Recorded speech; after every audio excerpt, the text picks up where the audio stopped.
बहुत समय पहले की बात है। एक गांव में एक गरीब मछुआरा अपने बीवी बच्चों के साथ रहता था। वह बहुत मेहनती और ईमानदार था। वह अपना जीवन व्यतीत करने के लिए वह रोज सुबह सुबह समुद्र की तरफ चला जाता और शाम ढलते ढलते वह ढेर सारी मछलियां पकड़कर ले आता और उसे बाजार में बेचकर उससे जो उसे पैसे मिलते उस पैसे से अपना जीवन व्यतीत करता था। एक दिन मछुआरा समुद्र में सुबह सुबह होते चला गया, लेकिन वह दिन भर मछली पकड़ने के लिए जाल लगाया, लेकिन उसे एक भी मछली नहीं मिली।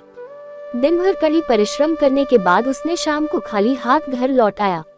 घर आते ही उसे चिंता सताने लगी कि आज अपने बीवी बच्चों को क्या खिलाएगा, लेकिन वह घर पर आया तो उसकी पत्नी बोली, आज नहीं मिला तो कोई भी बात नहीं, कल मिल जाएगा, आप फिक्र ना करो। ये सुनते ही मछुआरा घर में जो बचा खुचा खाना पीना था उसे खाकर वह सो गया। अगली सुबह फिर मछली पकड़ने के लिए समुद्र में चला गया अपनी नाव लेकर, लेकिन उसे सुबह से शाम हो गया, दूसरे दिन भी उसे एक भी मछली नहीं मिली। वह निराश होकर अपने घर की तरफ लौट रहा था।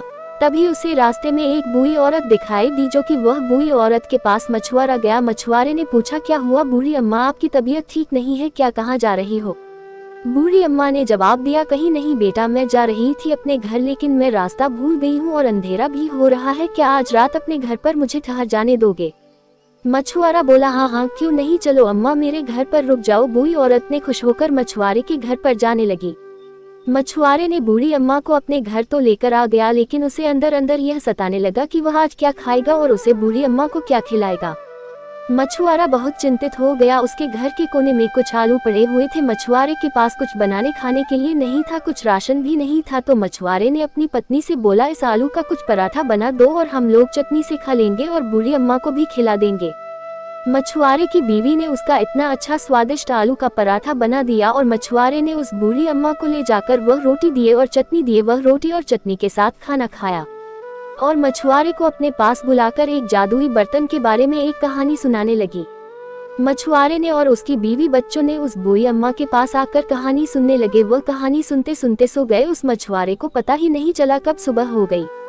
सुबह होते ही वह मछुआरा रोज की तरह उठा और उसे बूढ़ी अम्मा को ढूंढने लगा। उसने बूढ़ी अम्मा को बहुत ढूंढने की कोशिश की, लेकिन वह बूढ़ी अम्मा नहीं मिली, न जाने कहाँ चली गई, जैसे गायब हो गई हो।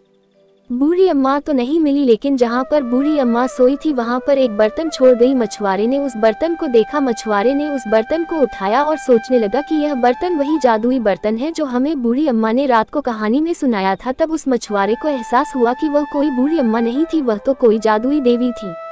मछुआरा बहुत गरीब था। मछुआरे ने ये कहा कि हमने पिछले जन्म में कुछ अच्छे काम किए थे, जो इस जन्म में किसी जादुई देवी के दर्शन हो गए। वह मछुआरे ने खुशी खुशी वह जादुई बर्तन को प्रसाद समझकर उसे अपने साथ रख लिया और वह मछुआरा कहानी के मुताबिक उसे बर्तन से जो कुछ भी वह मांगता, सिर्फ उसे खाने पीने का सामान ही उसे बर्तन से मिलता है। मछुआरे ने सोचा कि उसे बर्तन से अब वह मछली अगर नहीं पकड़ेगा तो भी उसको खाने पीने की कमी नहीं होगी और उसे खाना पीना हमेशा मिलता रहेगा।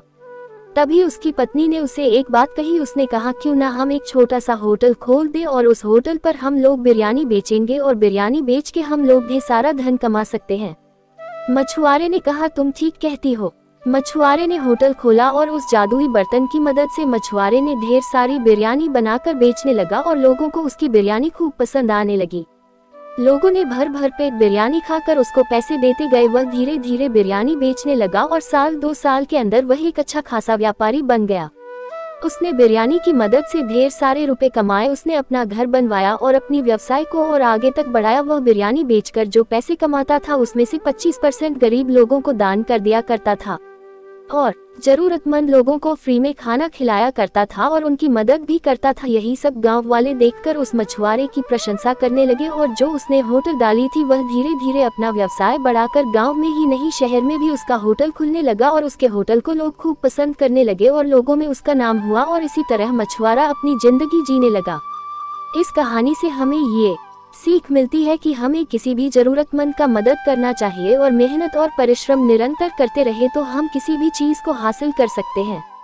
ये कहानी कैसी लगी आप लोग हमें कमेंट करके बताएं और आप भी अपने माता पिता से प्यार करते हैं तो हमारे चैनल को सब्सक्राइब करिए और लाइक करिए और कमेंट करके बताइए कि हमारी कहानी आपको कैसी लगी, ताकि हम आपके लिए और भी अच्छी अच्छी कहानी ला सके। धन्यवाद।